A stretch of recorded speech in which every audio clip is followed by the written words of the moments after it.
All right, what's going on? I just wanted to make this video really quick for anybody who's deep down the rabbit hole researching OLEDs and gaming displays. This in front of me is the LG GR OLED. This is the first, I think like the first gen OLED gaming display made by LG. This is a 27-inch, 240 hertz refresh rate, 0.03 millisecond response time.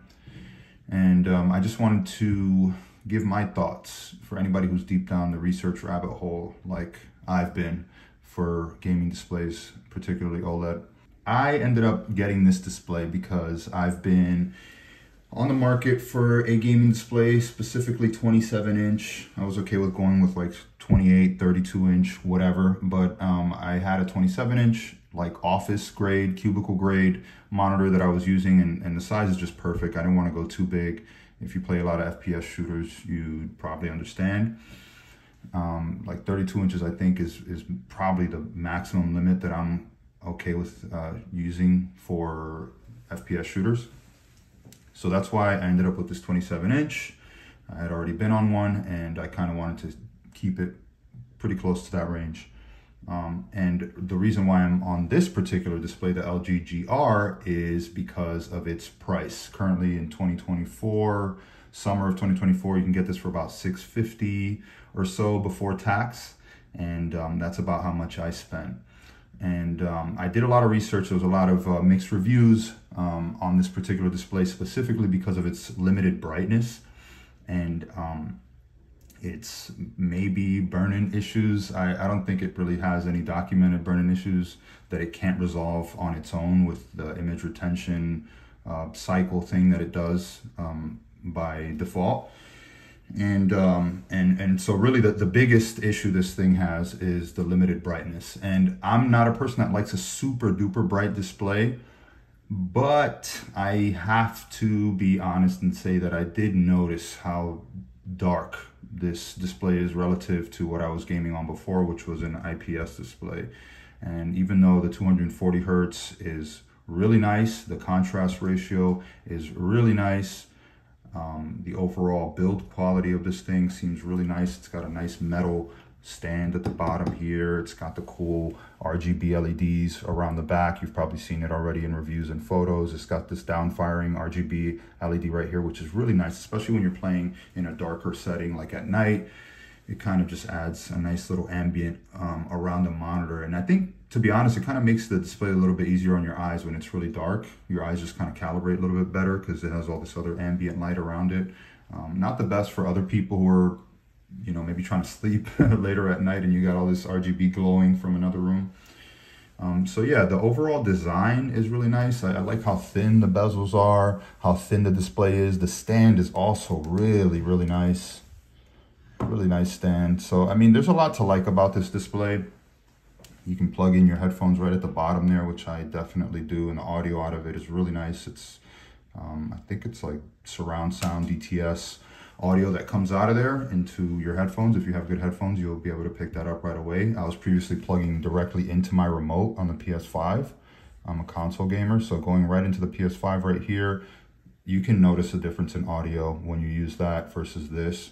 The only thing is that if you're on PS5, then your voice chat is going to be routed, like the output of the voice chat is going to be routed through here, which is weird. I haven't found a workaround for that. If you know anything about that, please let me know, because that's super annoying.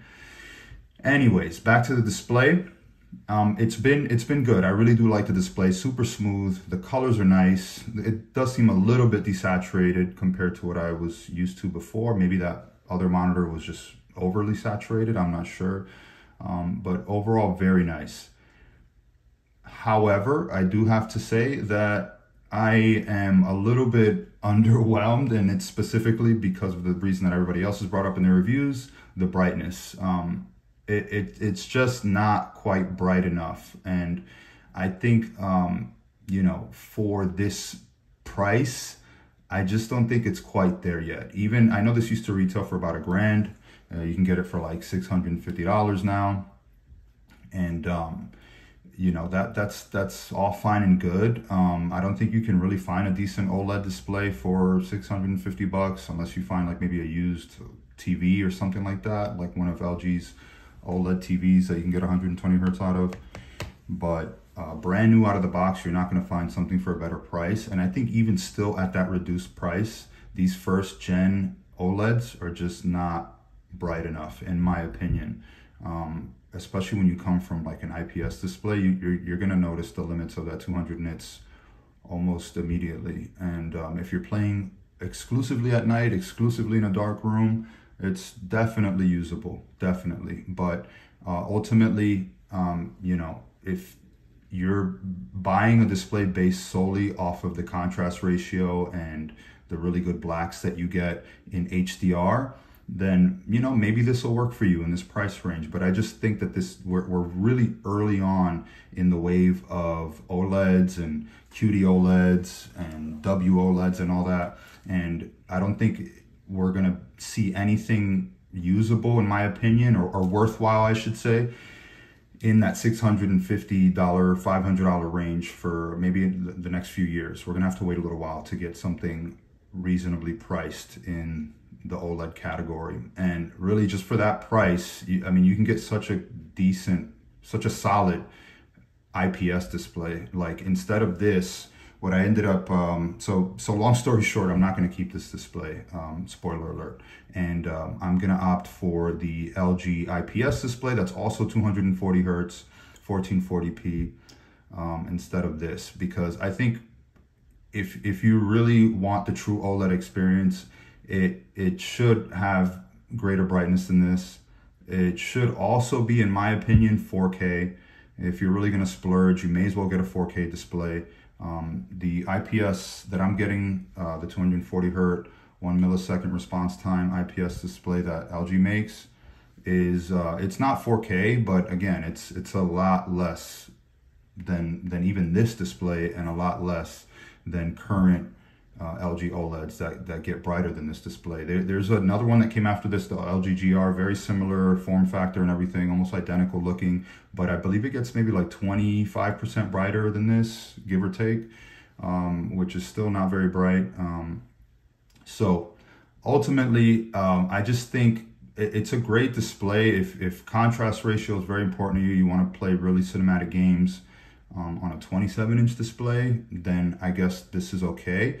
But if you're playing mostly shooters, sports games, games that you're probably gonna not play so much HDR, then this just doesn't make sense to me personally. I love OLED technology, nothing against it. I have two LG OLEDs, like regular TVs, flat panel TVs that I really enjoy watching, you know, Netflix and, you know, HDR content on. And if I really want like a cinematic gaming experience, I could always take my console out to the living room, plug it into my 65-inch OLED, and it's 120 hertz and go crazy. But for like a dedicated gaming monitor, especially for competitive shooters like Call of Duty or now X-Defiant or anything like that, I just don't think that this particular OLED at this price range is really up to the task. So I'm gonna send it back, and yeah, for anybody who's deep down the rabbit hole of researching OLEDs, that's my take on it currently.